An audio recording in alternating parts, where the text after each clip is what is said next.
ऐसा कोई भी काम जिसे करने से आपको आनंद या खुशी का एहसास हो, जिससे आप लोगों की मदद कर सकें, जो काम आपको नई पहचान दिला सके और जिस काम को आप अपना व्यवसाय बनाकर पैसा कमा सकें। असल में वही काम आपका इकिगाई है। अब सवाल ये उठता है कि अपने इकिगाई की पहचान कैसे करें। दोस्तों, अगर आपको अपना इकिगाई मालूम नहीं है तो आप कुछ स्टेप्स के जरिए इसका पता लगा सकते हैं। अब हम आपको इकिगाई तलाश करने का तरीका बताने वाले हैं। हर इंसान का इकिगाई अलग अलग हो सकता है, लेकिन इकिगाई की पहचान करने का तरीका हर इंसान लिए समान होता है।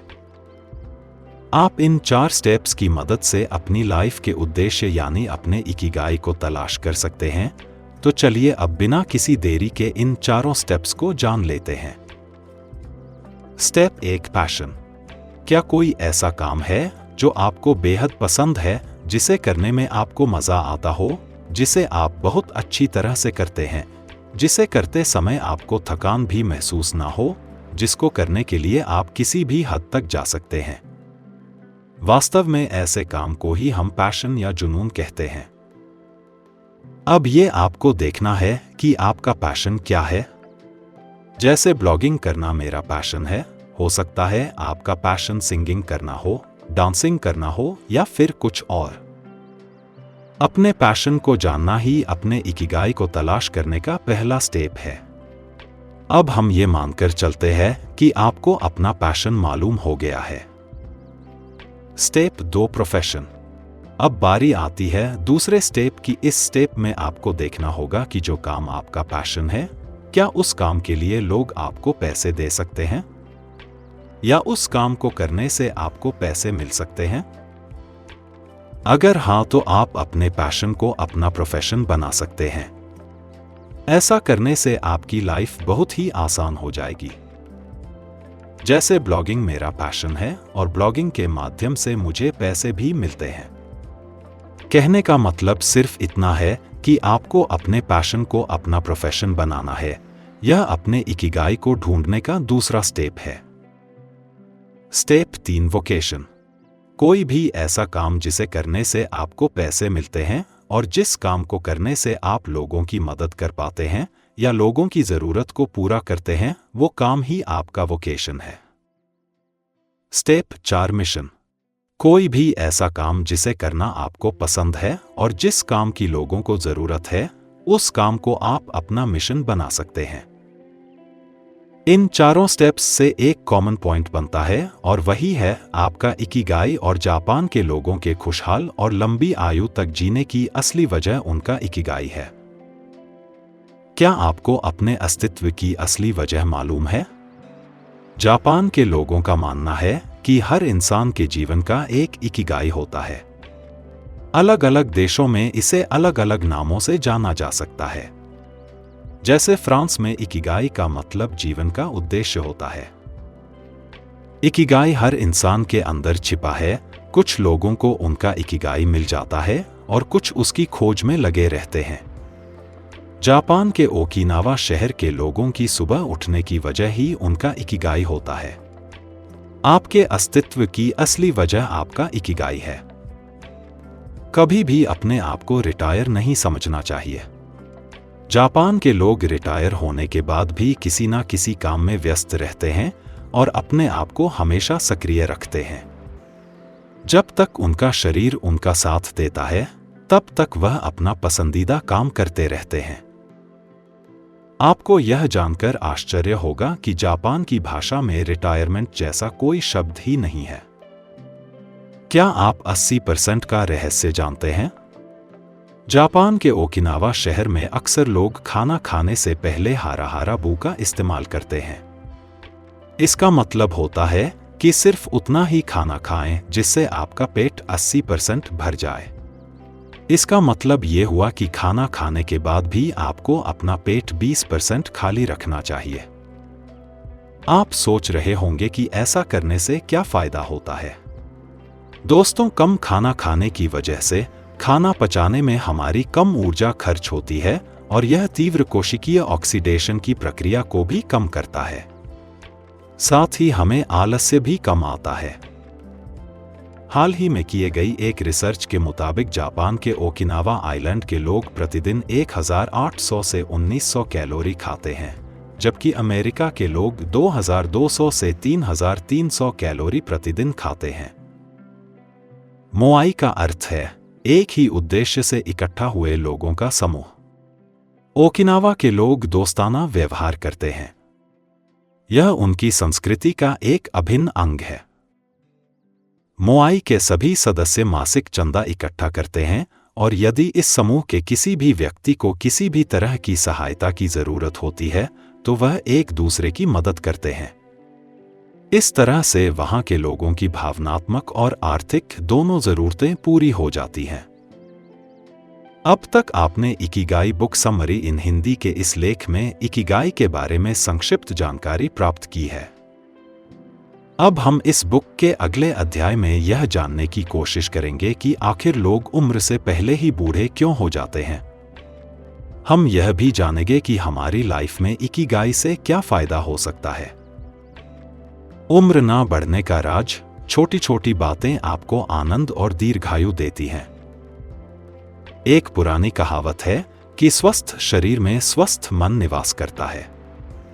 शरीर और मन दोनों ही हमारे लिए महत्वपूर्ण है। ये दोनों एक दूसरे पर डिपेंड करते हैं।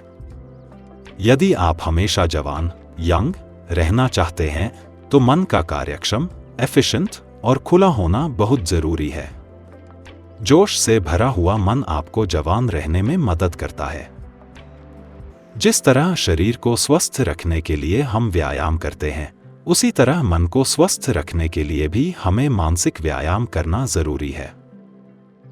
दोस्तों, ऐसा मैं नहीं कह रहा हूं, बल्कि न्यूरोलॉजिस्ट श्लोमा ब्रेजनेटज कहते हैं कि दिमाग को सही रखने के लिए उसका व्यायाम किया जाना बहुत जरूरी है। उन्होंने एक स्पेनी टेलीविजन कार्यक्रम में कहा था कि हमारे लिए क्या अच्छा है और हमें क्या करना अच्छा लगता है, इसमें हमेशा दुविधा कंफ्यूजन रहती है, जिसकी वजह से तनाव टेंशन का निर्माण होता है। खासकर बुजुर्ग लोगों को हमेशा वही करना अच्छा लगता है जो वो आज तक करते आए हैं। समस्या यह है कि दिमाग के काम करने का तरीका ऐसा है कि वह नया सोचने के बजाय उसी चीज को दोहराना पसंद करता है जो वह हमेशा से करता आया है। इसमें कोई दो राय नहीं है कि हमेशा एक ही प्रकार का काम करने की वजह से वह काम अच्छा भी लगता है और आसानी से भी हो जाता है। इसके कई सारे फायदे भी हैं, इसलिए लोग अपनी दिनचर्या से चिपके रहते हैं। अगर यह श्रृंखला तोड़नी हो तो दिमाग को नई नई जानकारियां देना जरूरी होता है। न्यूरोलॉजिस्ट श्लोमा ब्रेजनेटज ने मानसिक प्रशिक्षण करने के फायदे भी बताए हैं। उनका कहना है कि जब आप किसी काम को पहली बार करते हैं तो वह आपको कठिन लगता है और उसे पूरा करने में आपको ज्यादा समय लगता है, साथ ही ज्यादा परेशानियों का सामना करना पड़ता है। लेकिन वही काम जब आप दोबारा करते हैं तो वह आपको इतना कठिन नहीं लगता जितना कि पहली बार करने में लगा था। असल में काम तो वैसा ही होता है, लेकिन पहली बार करते वक्त मिले हुए अनुभव और प्रशिक्षण का प्रभाव आपके काम को दूसरी बार में आसान बना देते हैं। उस काम को दोबारा करते समय इंसान का पैशन और क्वालिटी बढ़ जाती है और उसकी एक नई छवि उभर कर सामने आती है। आपने देखा होगा कि कुछ लोग अपनी उम्र से ज्यादा बूढ़े लगते हैं। एक स्टडी के मुताबिक इसके पीछे की असली वजह तनाव है। American institute of stress management ने अपने एक अध्ययन के बाद स्ट्रेस को बीमारी की सबसे बड़ी वजह बताया है। तनाव कैसे काम करता है? आजकल की भाग दौड़ भरी जिंदगी में इंसान बहुत सारी जिम्मेदारियों से घिरा हुआ है और किसी ना किसी वजह से तनाव में रहता है। लेकिन क्या आप जानते हैं कि लगातार तनाव में रहना शरीर के लिए कितना खतरनाक होता है? तनाव मस्तिष्क की याददाश्त मेमोरी से संबंधित कोशिकाओं पर नकारात्मक असर डालता है। तनाव की वजह से ही निराशा पैदा होती है। तनाव के कारण है चिड़चिड़ापन, नींद न आना, चिंता और रक्तचाप जैसी समस्याएं होने लगती हैं। अगर आप समय से पहले बूढ़ा नहीं होना चाहते हैं तो आपको अपनी दिनचर्या में कुछ बदलाव करने होंगे और अपने जीवन को तनाव मुक्त करने की कला सीखनी होगी। तनाव कम करने के लिए हमेशा सजग रहें, क्योंकि हमें सताने वाले डर और चिंताएं चाहे असली हो या नकली, लेकिन उसे पैदा होने वाले तनाव का परिणाम असली ही होता है। इस किताब में तनाव को दूर करने का एक उपाय बताया गया है और वह है ध्यान यानी कि मेडिटेशन। मेडिटेशन की मदद से आप अपने तनाव पर काबू पा सकते हैं। लगातार ज्यादा बैठे रहने से भी बुढ़ापा आता है।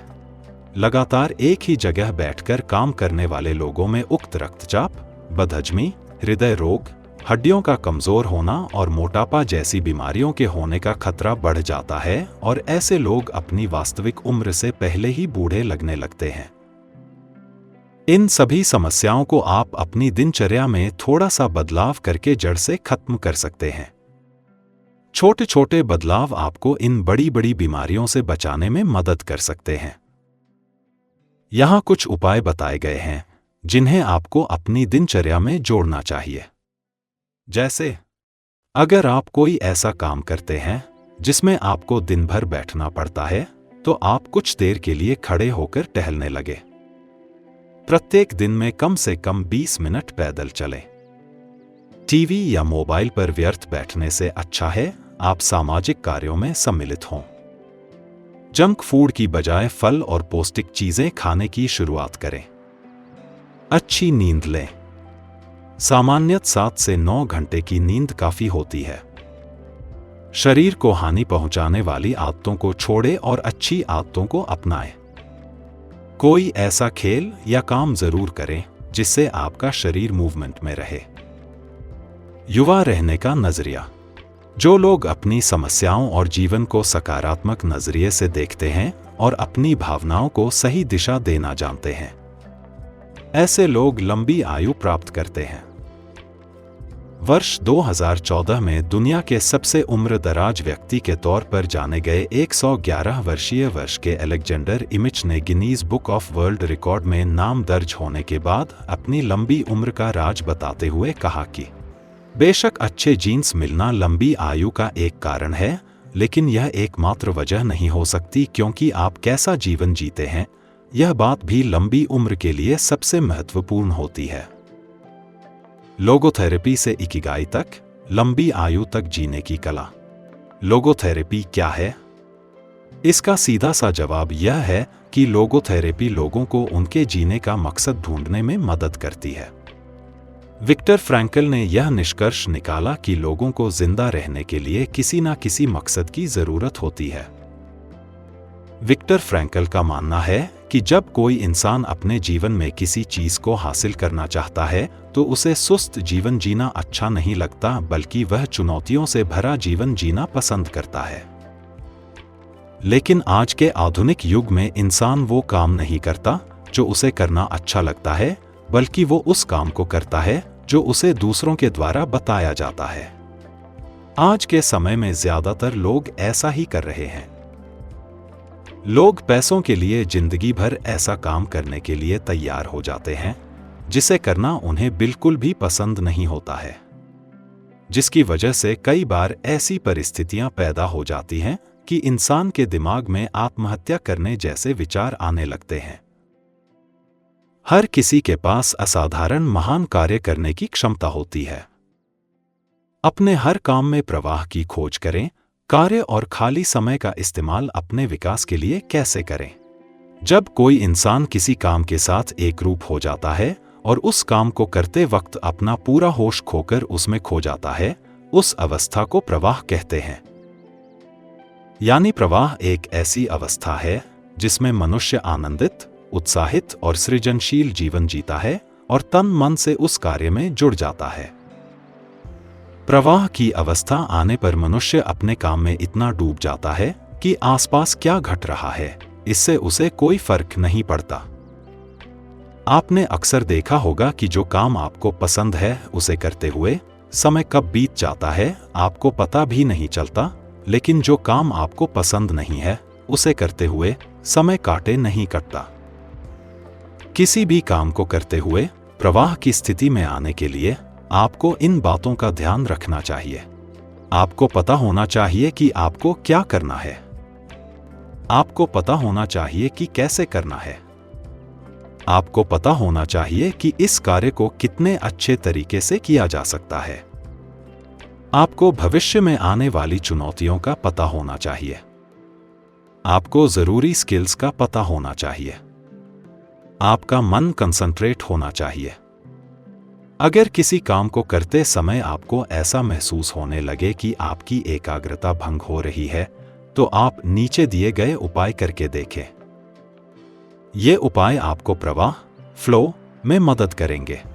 उपाय 1, मुश्किल काम खोजें, लेकिन ज्यादा कठिन नहीं।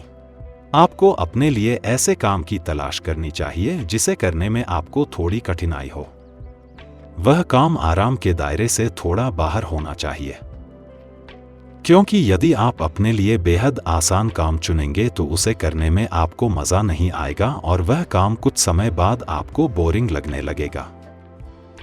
अगर आप एक ग्राफिक डिजाइनर हैं, तो अगला काम सॉफ्टवेयर सीखना हो सकता है।